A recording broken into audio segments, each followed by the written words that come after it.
Si te pidieran describir a Júpiter, probablemente recordarías la imagen del libro escolar. Una enorme esfera rayada con una mancha roja, que se mueve lenta y majestuosamente en la oscuridad del espacio. Durante mucho tiempo, los científicos también pensaron que era un mundo casi congelado, un gigante antiguo que simplemente conserva la materia remanente del nacimiento del sistema solar. El problema es que esta imagen es casi completamente incorrecta.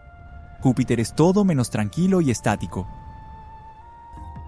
Solo basta indagar un poco más profundo para que la imagen familiar se desmorone. Empecemos con la masa. Su masa supera la de todos los demás planetas del sistema solar juntos. Lo repito una vez más, no de un solo planeta, sino de todos. Mercurio, Venus, Tierra, Marte, Saturno, Urano y Neptuno. Súmelos en una balanza, y Júpiter seguirá siendo más pesado. No es simplemente el más grande, es el centro gravitacional de todo el sistema. Pensamos que giramos alrededor del Sol, pero técnicamente todo el sistema gira alrededor de un punto que está más allá del Sol. Y todo esto, gracias a él. Pero hay algo extraño. A pesar de esa masa monstruosa, gira más rápido que todos los planetas del sistema. Completa una vuelta en menos de 10 horas. ¡10 horas! En la Tierra ni siquiera termina la jornada laboral, y en Júpiter ya ha pasado un día entero.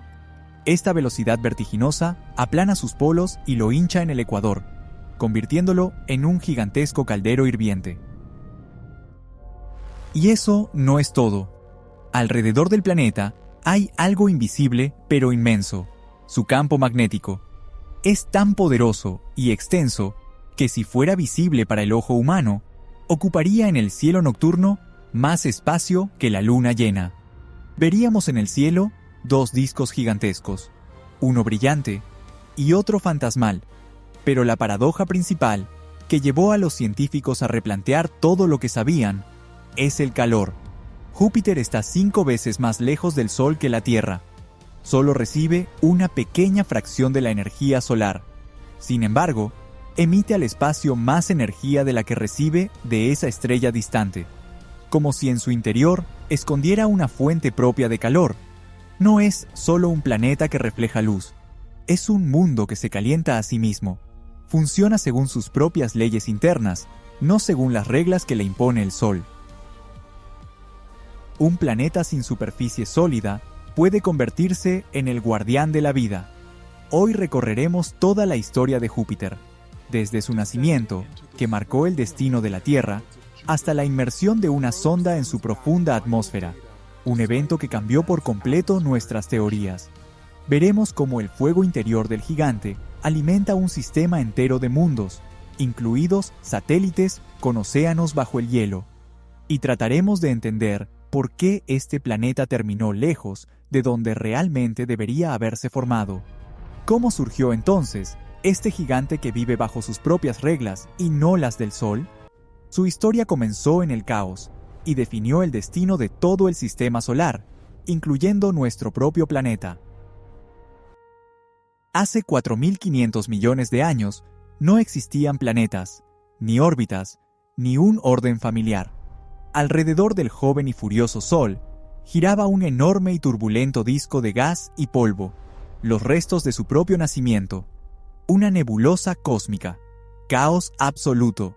Miles de millones de fragmentos de hielo y roca chocaban, se pegaban, se rompían en pedazos y luego se reunían en grupos al azar.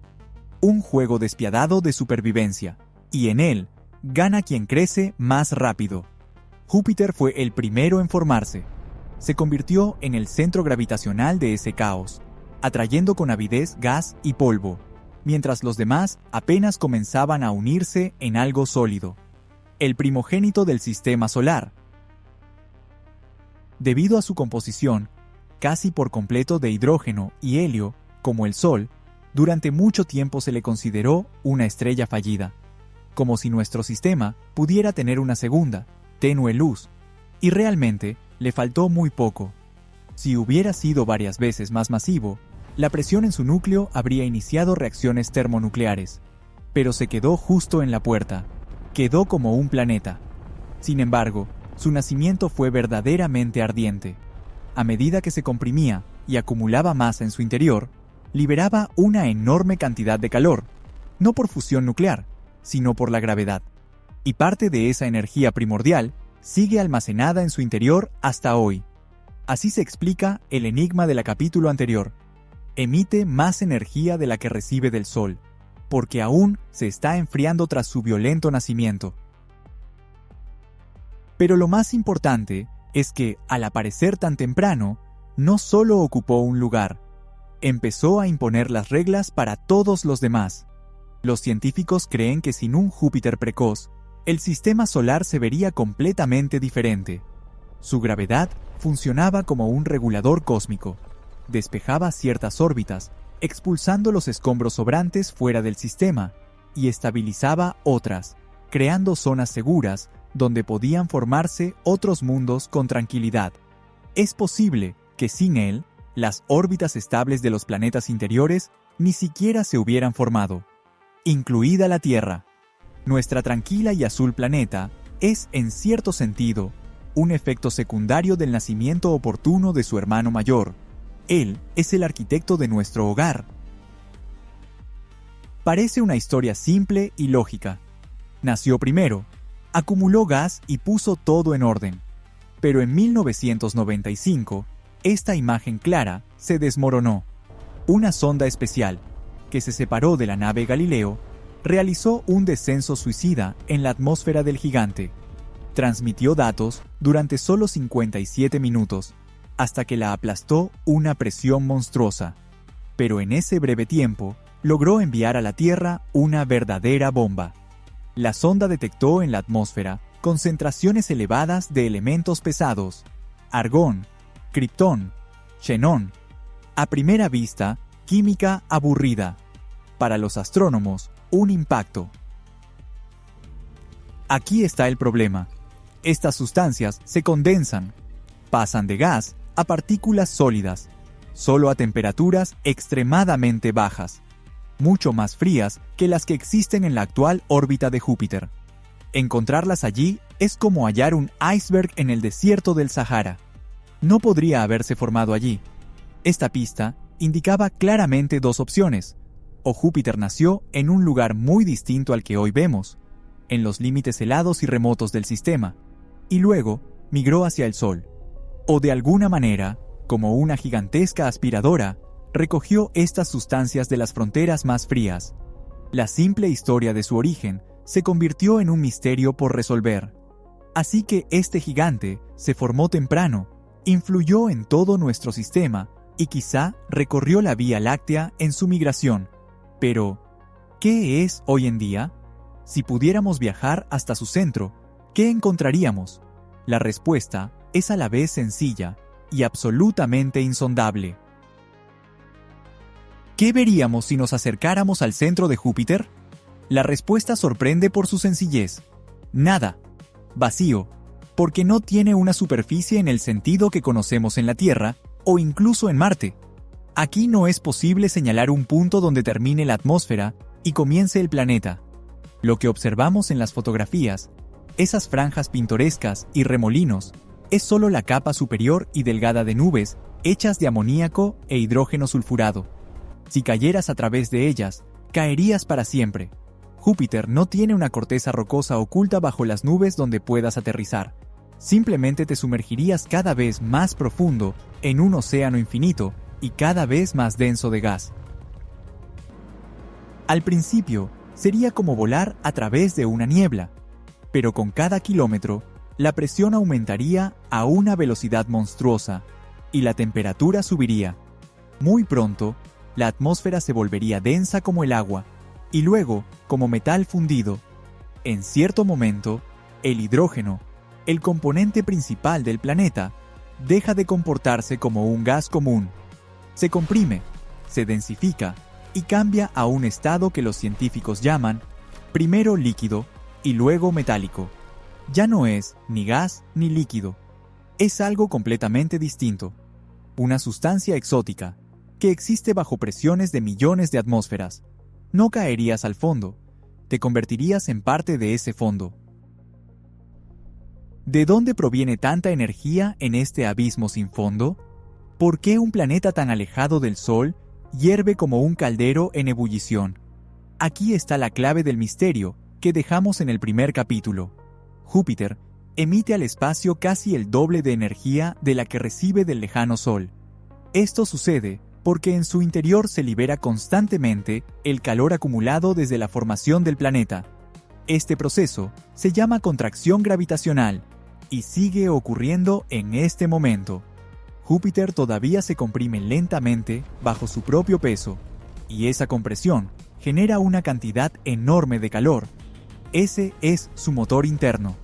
En la Tierra, el clima lo crea el Sol. En Júpiter, es al revés. El clima se forma desde adentro, y la radiación solar juega un papel secundario. Este calor interno genera corrientes poderosas que ascienden desde las profundidades. Ahora, sumemos otro detalle. Júpiter completa una vuelta sobre su propio eje en menos de 10 horas, más rápido que cualquier otro planeta del sistema solar. Esta rotación vertiginosa enrosca las corrientes ascendentes de energía en estructuras gigantescas y estables. Por eso, las tormentas y remolinos en Júpiter no se deshacen tan rápido como los huracanes en la Tierra, sino que pueden durar décadas e incluso siglos. Se alimentan no del calor de un océano, sino de la energía inagotable del propio planeta. La más famosa de estas tormentas eternas es la Gran Mancha Roja. Es tan enorme que, en distintas épocas, podrían caber dentro de ella no una, sino varias planetas del tamaño de la Tierra, y es increíblemente antigua. La Gran Mancha Roja es conocida por los astrónomos desde el siglo XVII. Piénsalo, cuando la observaron por primera vez con un telescopio, en la Tierra todavía no se había inventado la máquina de vapor. Imperios enteros nacían y desaparecían, mientras que en Júpiter, esta tormenta ha existido al menos por varios siglos, casi sin cambiar. Por mucho tiempo, se pensó que era solo un fenómeno meteorológico gigante, aunque de larga duración, otro enigma más que solo veíamos desde afuera, pero estábamos equivocados.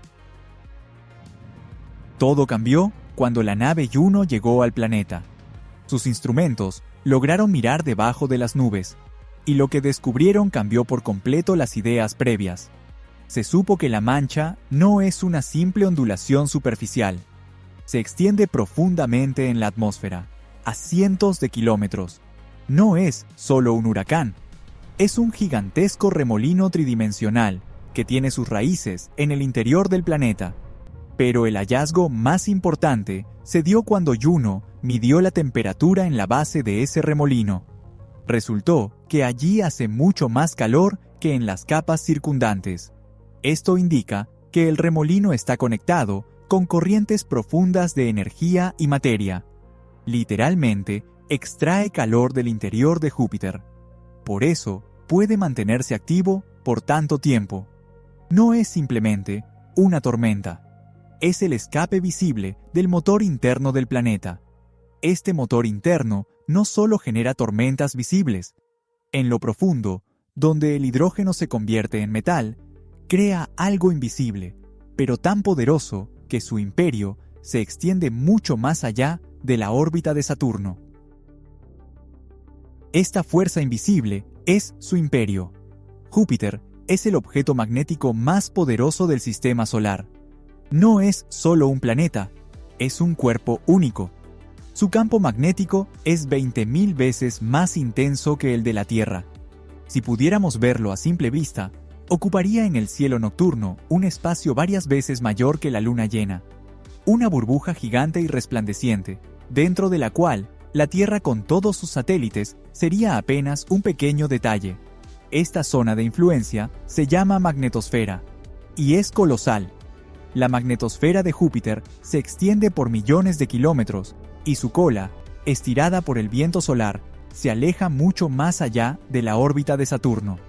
Júpiter literalmente mantiene al planeta gigante vecino bajo el abrazo de su poder invisible. Pero ¿cómo puede un globo de gas ser un imán? En la Tierra, El campo magnético lo genera un núcleo de hierro fundido. Júpiter no tiene un núcleo así. La respuesta está más profunda, en esa capa exótica de la que ya hablamos. En el interior de Júpiter, el hidrógeno está bajo tanta presión que adquiere propiedades metálicas.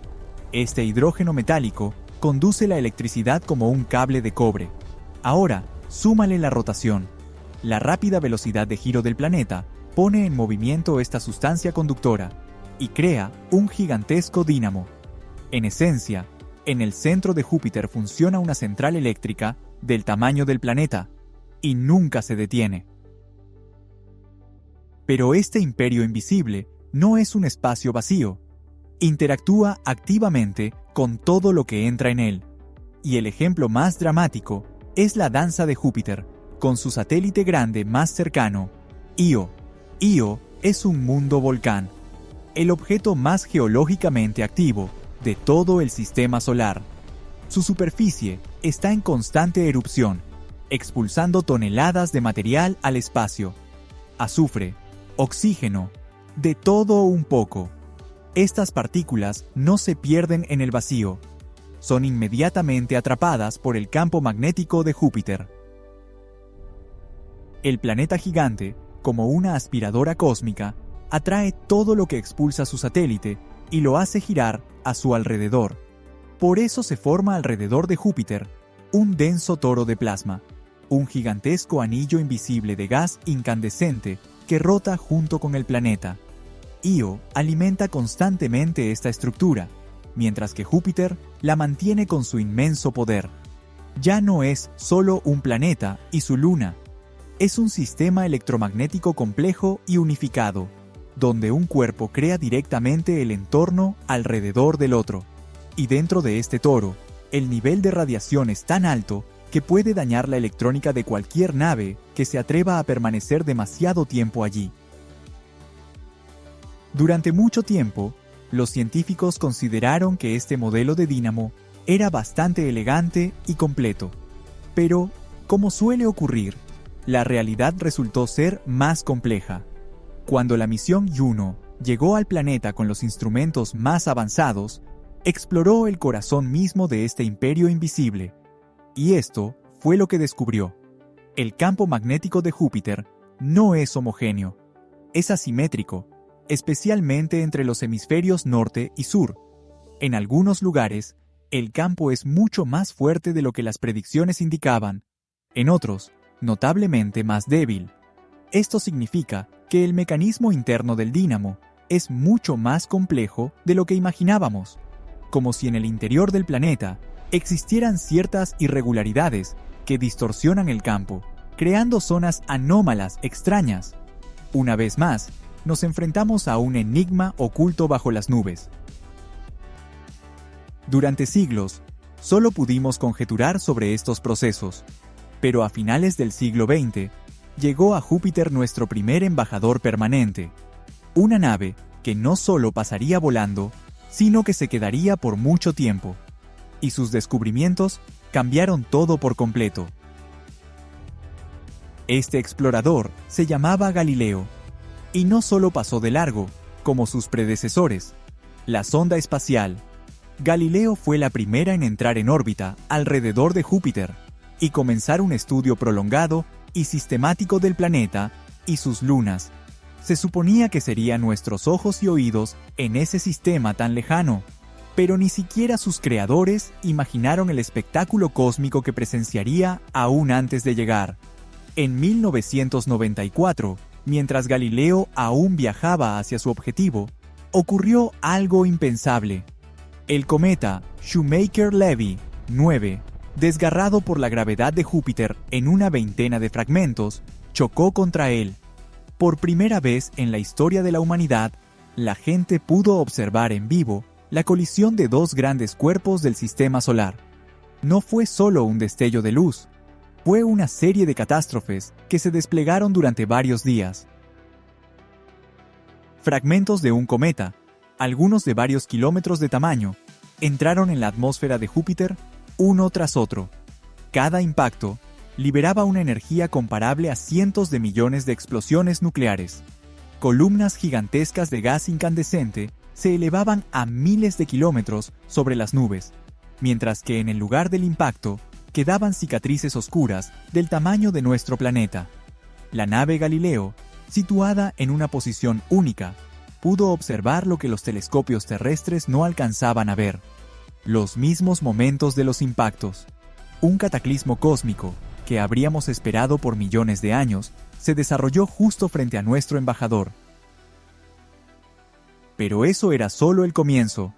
El acto principal del drama estaba por venir. En 1995, al llegar al lugar, la sonda Galileo cumplió su misión más arriesgada. Liberó en la atmósfera del planeta una sonda descendente, una pequeña cápsula de titanio que tenía que hacer algo que nadie había hecho antes: sumergirse en el abismo de Júpiter y transmitir datos desde el mismo corazón de la tormenta. Los científicos esperaban ese momento durante décadas. Estaban seguros de que la sonda confirmaría sus teorías. Lo principal que esperaban encontrar era agua. Mucha agua. Según todos los modelos, Júpiter debía ser rico en oxígeno y, por lo tanto, en vapor de agua. Ese era el elemento clave sobre el que se basaban todas las teorías acerca del nacimiento de los planetas. La sonda entró en la atmósfera a una velocidad de casi 50 kilómetros por segundo. Su escudo térmico se calentó hasta alcanzar temperaturas superiores a las de la superficie del Sol. Las sobrecargas fueron monstruosas, pero sobrevivió y comenzó a transmitir datos. Durante 58 minutos se sumergió cada vez más profundo, midiendo la presión, la temperatura y la composición química. Luego, aplastada por la enorme presión, guardó silencio para siempre. Cuando los científicos en la Tierra recibieron y descifraron su último mensaje, se hizo un silencio absoluto en el centro de control de la misión. Los datos fueron impactantes. La sonda atravesó una zona seca de la atmósfera, con mucho menos agua de lo esperado. Casi no había nada. No fue solo una sorpresa, fue la caída de toda una teoría. Si no hay agua, entonces nuestras ideas sobre cómo y dónde nació Júpiter eran completamente erróneas. Esto fue un verdadero impacto para la comunidad científica. Parecía que el objetivo principal de la misión había fracasado. Pero en ese fracaso se escondía el mayor descubrimiento. Sí, había poca agua, pero la sonda Galileo detectó concentraciones elevadas de argón, kriptón, xenón y otros gases inertes. Son los fantasmas químicos. Casi no reaccionan con nada, por eso su cantidad es una huella directa de la sustancia primordial con la que se formó el planeta. Y aquí está lo extraño.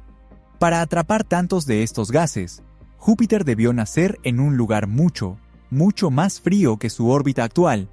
La única forma de lograrlo fue primero congelarlos en bloques de hielo, y para eso se requieren temperaturas de menos 170 grados Celsius.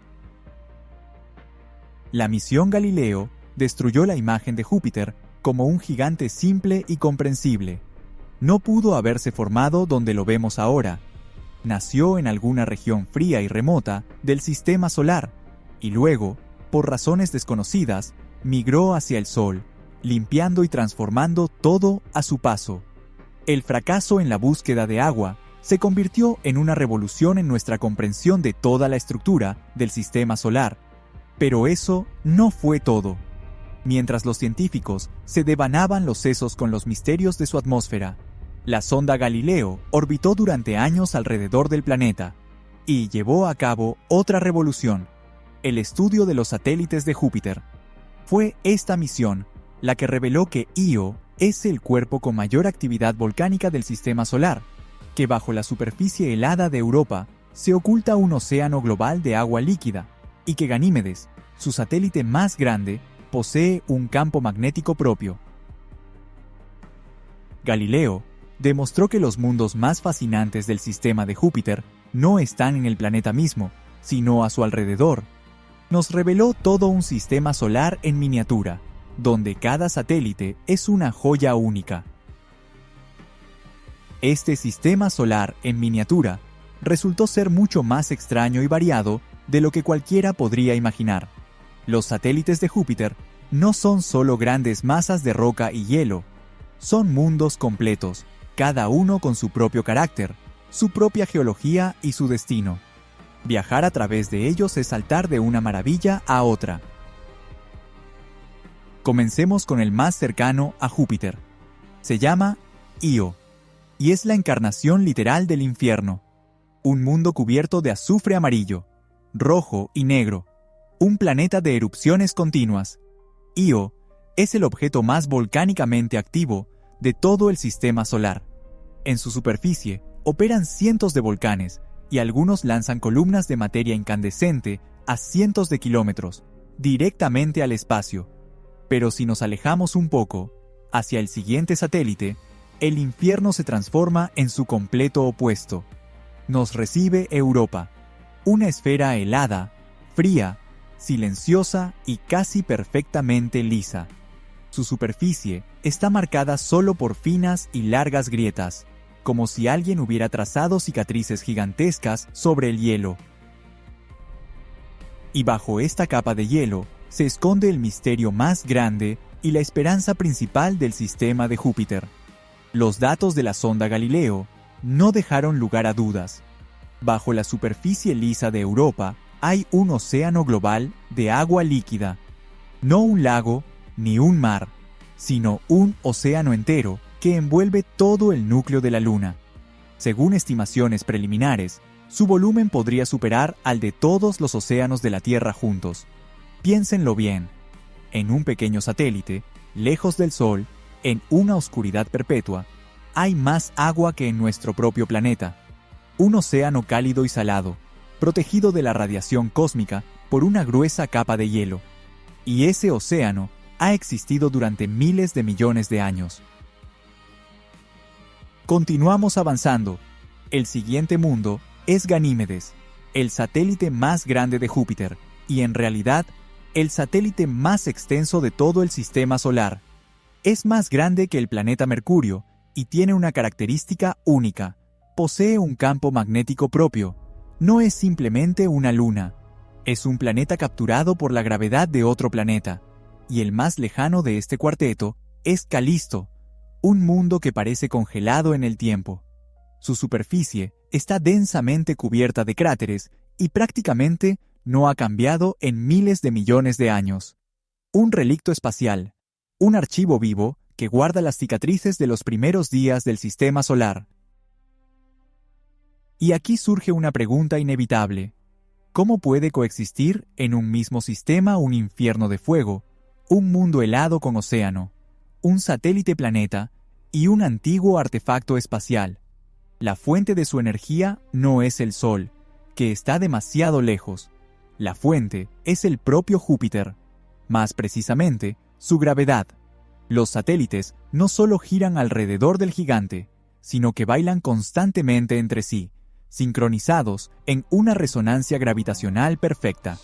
Este baile alarga un poco sus órbitas, que a su vez obligan a los satélites a comprimirse y expandirse continuamente por las fuerzas de marea. Intenta doblar y estirar rápidamente un pedazo de alambre.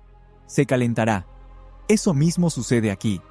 Las fuerzas de marea calientan sus interiores, mantienen el vulcanismo, el movimiento del agua y la actividad geológica. La gravedad de Júpiter es una máquina perpetua que no permite que sus hijos se enfríen.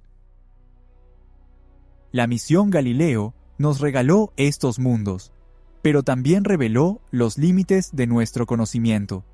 Pudimos ver la corte del rey, pero el rey mismo permaneció un misterio. Ni siquiera Galileo pudo penetrar las nubes del planeta y descubrir los secretos de su núcleo. Para eso, se necesitaba un nuevo explorador, más avanzado, capaz de sobrevivir en los cinturones de radiación más letales y mirar directo al corazón del gigante. Este explorador fue llamado Juno, pero su misión no se parecía a nada que se hubiera intentado antes. Todos los aparatos anteriores estudiaban Júpiter desde el ecuador, a una distancia segura. Juno debía hacer lo imposible, mirar directamente al rostro del planeta. Para lograrlo, los ingenieros diseñaron un plan casi suicida. La nave sigue una órbita increíblemente alargada, pasando semanas lejos de Júpiter, en relativa seguridad.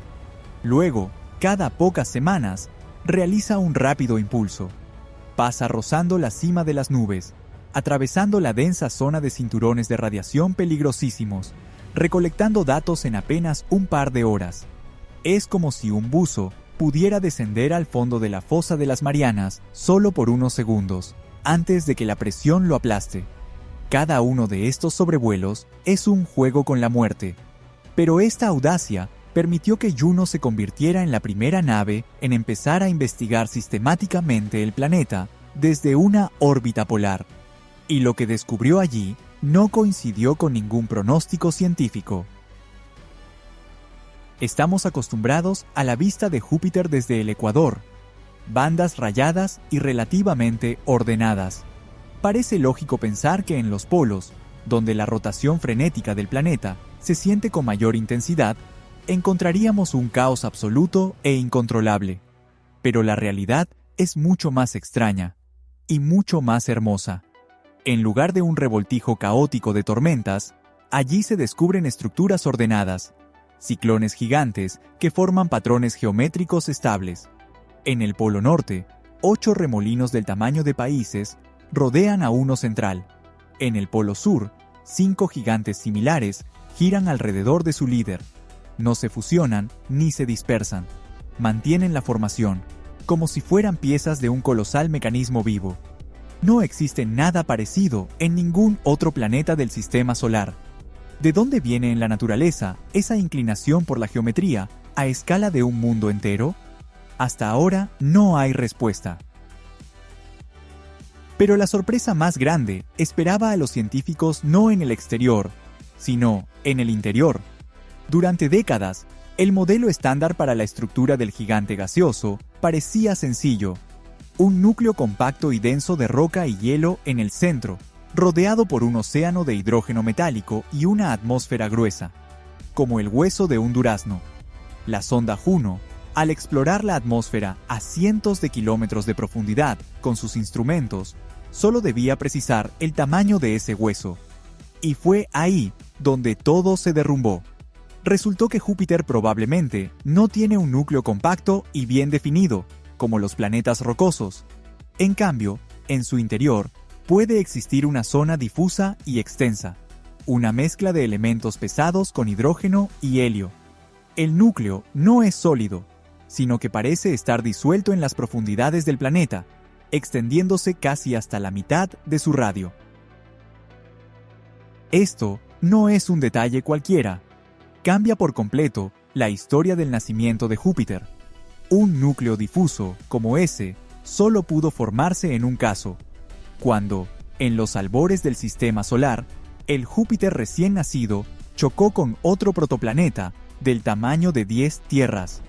El impacto fue tan fuerte que literalmente destrozó el núcleo original y lo mezcló con el gas circundante.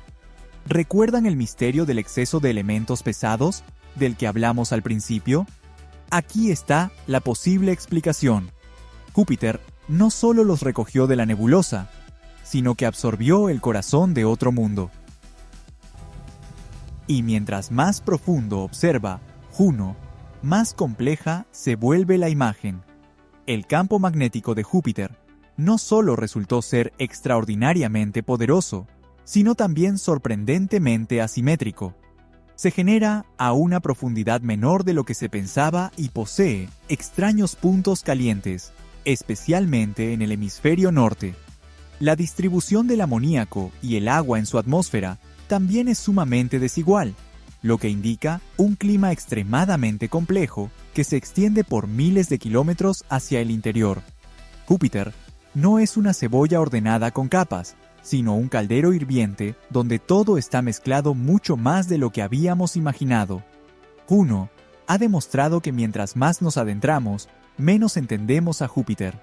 Pero todos estos hallazgos, el calor interno, las fuerzas de marea en sus lunas, la química compleja, nos llevan a una pregunta fundamental que lo cambia todo. Y esta pregunta principal, a la que nos llevaron todos los descubrimientos, no es sobre el planeta en sí, es sobre nosotros, es sobre la vida. Siempre hemos visto a Júpiter como un gigante hostil y tormentoso, un lugar donde la vida es imposible en principio.